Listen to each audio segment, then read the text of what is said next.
Universidad Panamericana, con especialidades en Derecho Corporativo y Económico, Derecho Contractual y Derecho Societario por la misma universidad. Cursó el programa de Alta Dirección de Empresas en el IPADE y fue presidente del Consejo Directivo de la Asociación Civil de Egresados del IPADE.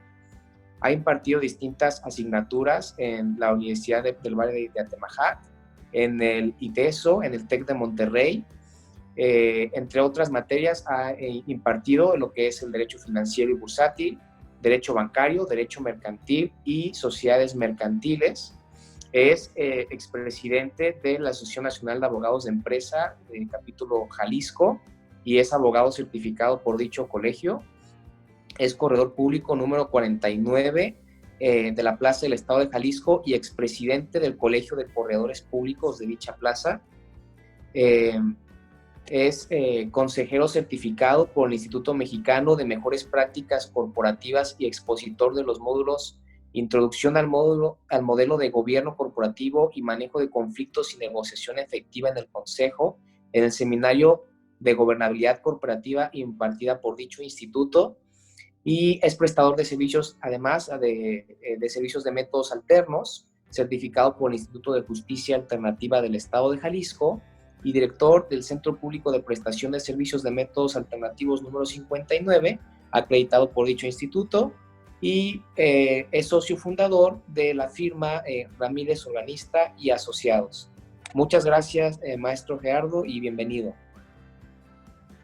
Muchas gracias, mi estimado José Carlos. Muchas gracias por la invitación.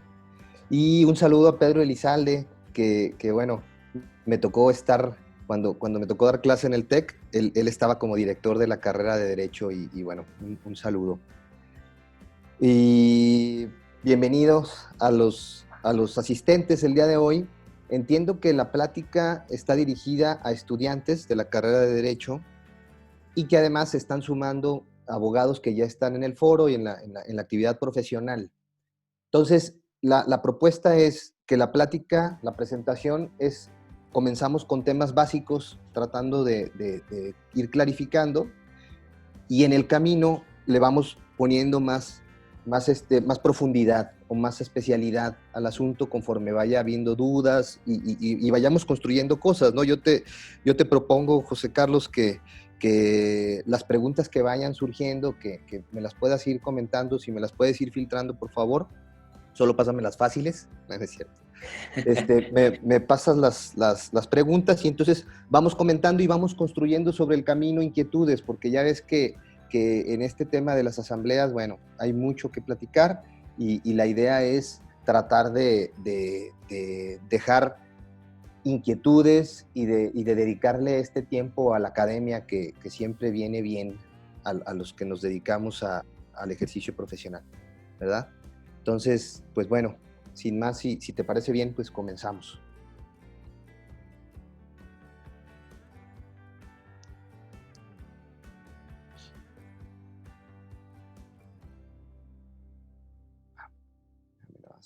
¿Sí? Primero, ¿qué es una asamblea, no? La asamblea es el órgano supremo de la sociedad, lo dice la ley, que la asamblea es el órgano supremo de la sociedad, sobre todo hablando de sociedad anónima. También quiero hacer una acotación. No nos vamos a referir a todas las asambleas. Me estoy concentrando en sociedades mercantiles. Es en donde estamos tratando de manejarlo y vamos a hacer una comparativa sobre las más comunes, las más utilizadas, la sociedad anónima, la sociedad de responsabilidad limitada y la sociedad por acciones simplificada, que para mí es muy interesante porque nos muestra muchos aspectos de lo que debe de ser la evolución de las sociedades. Y en el tema de asambleas no es la excepción. Entonces, esta es la propuesta de nada más enfocarnos a las sociedades mercantiles y concretamente a estas sociedades que estamos comentando. Digo, no vamos a hablar ni de la SC, ni de la AC, ni de sociedades cooperativas, ni de otras, que hay tantas, pero bueno, no podríamos abarcar todo. Creo que con hablar de estas tres puede ser interesante la dinámica. Entonces decíamos que el órgano supremo de la sociedad, incluso he escuchado que hay quien objeta que es el órgano supremo de la sociedad porque sus decisiones pueden ser objetadas, etcétera. Pero bueno, creo que no podemos dejar de lado que la asamblea es el lugar en donde se puede llevar a resolver los temas más importantes que les suceden a la sociedad, ¿no? A la persona moral. Luego dice que la asamblea es una reunión de socios o accionistas debidamente convocados para tratar asuntos sociales. Y entonces, pues ya empieza la primera objeción, ¿no? Si hablamos de reunión de socios o accionistas, hablamos de la excepción en que en la sociedad por acciones simplificada, las asambleas pueden ser unipersonales. Entonces, pues una reunión de una persona, pero finalmente incluso la ley dice que esa persona pues sería el órgano supremo de la sociedad. La otra excepción también es en los fondos de inversión, en las sociedades de inversión, ahora fondos de inversión. La constitución de la sociedad se hace con un socio fundador, que es la sociedad operadora de fondos de inversión, entonces también es un caso de excepción. Pero bueno, el asunto está en que el sentido es que es el lugar en donde se toman acuerdos, en donde se delibera, en donde se toman decisiones importantes para la sociedad.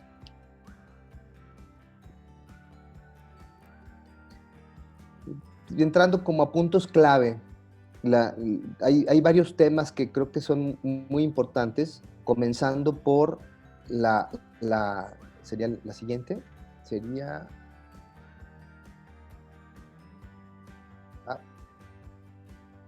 Primero tenemos, para poder hablar de cómo se va a desahogar una asamblea y de cuáles son los requisitos y qué tenemos que cumplir y cuidar, lo primero es saber qué tipo social. Ya platicábamos ahorita que una cosa es hacer una asamblea de una sociedad anónima, de una sociedad cooperativa, de una sociedad de responsabilidad limitada, de una sociedad por acciones simplificada, no se diga de una sociedad en nombre colectivo, en comandita simple, en comandita por acciones, y otras, ¿no? Otras, digamos, subtipos de la sociedad anónima, incluso sociedades financieras, la sociedad de producción rural, que es un dolor de cabeza, y todo eso, yo siempre recomiendo que no constituyan sociedades de producción rural, que no son más que sociedades mercantiles, y bueno, pero no, ahora sí que muchos contadores sobre todo no están de acuerdo. Lucho con eso. Entonces, tienes que ver primero cuál es el tipo social, para saber qué es lo que aplica, porque de repente damos por hecho que hay situaciones que la que está más regulada, considero, es la sociedad anónima. Es la que tiene más especificaciones y tiene más herramientas. Pero de repente damos por hecho que la sociedad de responsabilidad limitada, que también es muy utilizada, tiene las mismas situaciones, ¿no? Entonces, de repente lo damos por hecho y cuando ya estamos consultando el tipo social, sucede que no es así. Entonces, es importantísimo primero el tipo social. Luego, los estatutos sociales también. Tenemos que recurrir a los estatutos sociales porque también es cierto que aunque muchos de los estatutos sociales, por no decir la mayoría, consignan lo que dice la ley, o sea, se transcribe lo que dice la ley, pues no todos. Entonces, y a veces incluso puede haber algunas consideraciones equivocadas o incompletas. Entonces, primero hay que ver los estatutos sociales. Después hay que ver los antecedentes de la sociedad. O sea, los estatutos y todo lo que sigue en adelante, ¿no? Modificaciones a los estatutos y todo lo que vaya modificando la situación de la sociedad. Comentábamos incluso, de repente nos piden que formalicemos asambleas en donde no están considerando a los socios que están actualmente, las sociedades con un solo miembro, unipersonales. Entonces, pudiera ser esta sociedad tener un accionista, pero este accionista solo compromete su aportación. ¿Sí? Entonces, estas sociedades se aprobaron. Aquí hay que hacer una acotación. Anteriormente hubo un decreto, más bien, no fue un decreto, perdón, una iniciativa de ley que incluso ya había pasado una de las cámaras. No, es más, creo que pasó las dos y se regresó por el presidente. Pero el asunto era, en esta ley, en esta iniciativa de ley, se hablaba de las sociedades unipersonales y les dio miedo entrar a las sociedades unipersonales. De hecho, en esa iniciativa se contemplaba que las sociedades unipersonales podían tomar el tipo social de sociedad de responsabilidad limitada o sociedad anónima.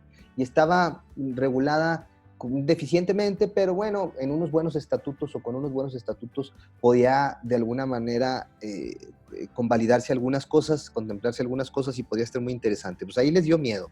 Y ahora, más adelante, con esto de la iniciativa de las sociedades por acciones simplificadas, sí se hizo que tenía una intención distinta. En estas sociedades lo que se buscaba era impulsar sobre todo a las personas que estaban iniciando una empresa, las startups, en donde el emprendedor quería ya constituirse como empresa, pero el tema del costo y hacerlo más práctico y todo eso, ¿no? Y se crean estas sociedades. Y es muy interesante que la ley contempla que no se requiere la intervención de ningún fedatario. Ustedes se pueden meter, cualquier particular se puede meter a la Secretaría de Economía y al portal y constituir su sociedad por acciones simplificada, y el contrato social se les imprime y tiene hasta firma electrónica con su cadena y todo, y ese documento ya es su constitutiva. Se objetó mucho, a los fedatarios nos dio miedo, pero bueno, cuando ya pasas esa parte y te das cuenta que así va a suceder, y es a lo que yo los invito, esta sociedad por acciones simplificada me parece muy importante precisamente por eso, porque tiene muchos rasgos que están marcando una tendencia hacia lo que debe de ser ya el tema de sociedades mercantiles. Estoy viendo que voy lento, ya faltan 15 minutos y no ha avanzado mucho, entonces me voy un poquito más rápido. Si avanzamos a la otra, por favor. El lugar de celebración, el domicilio social es un tema también importantísimo, y les quiero comentar algunas cosas rápido también para ya entrar al tema del tema electrónico. Si te pasas a la otra, por favor, Fanny. Sí. Tipos de asamblea.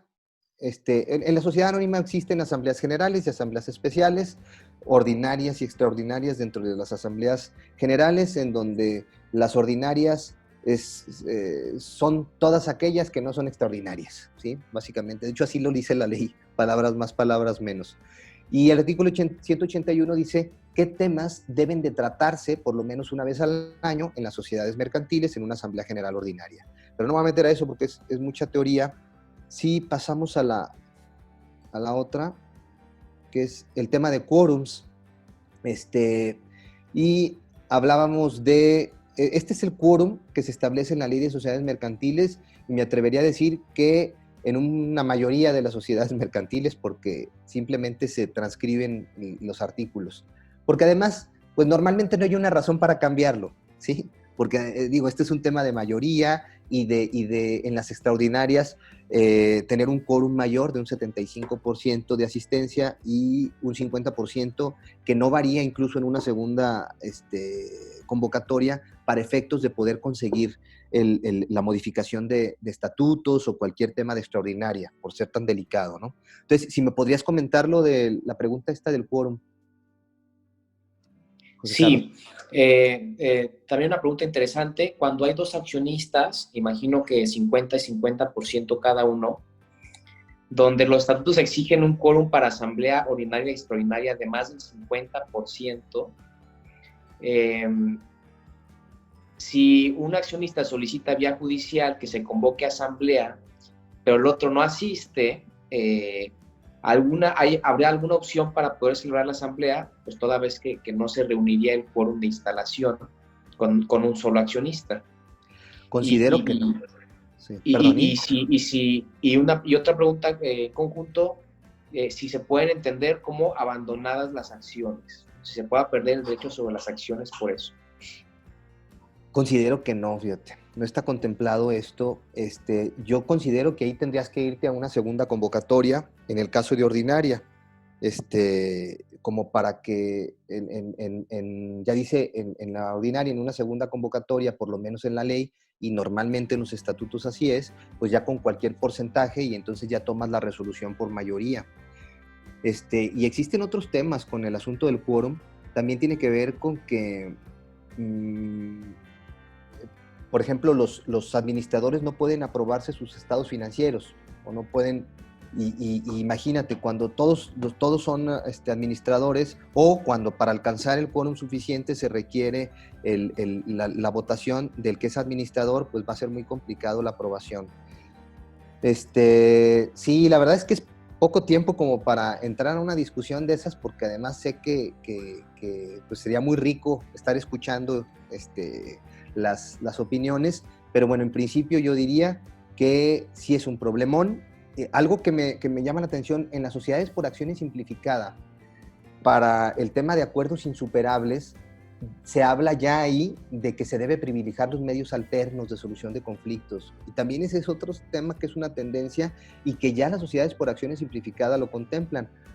Muchos fedatarios, y debo decir muchos corredores sobre todo, tenemos la costumbre de establecer como medios alternos para cualquier conflicto entre socios y de la sociedad con los socios, etcétera, los medios alternos de solución de conflictos. Y creo que es un...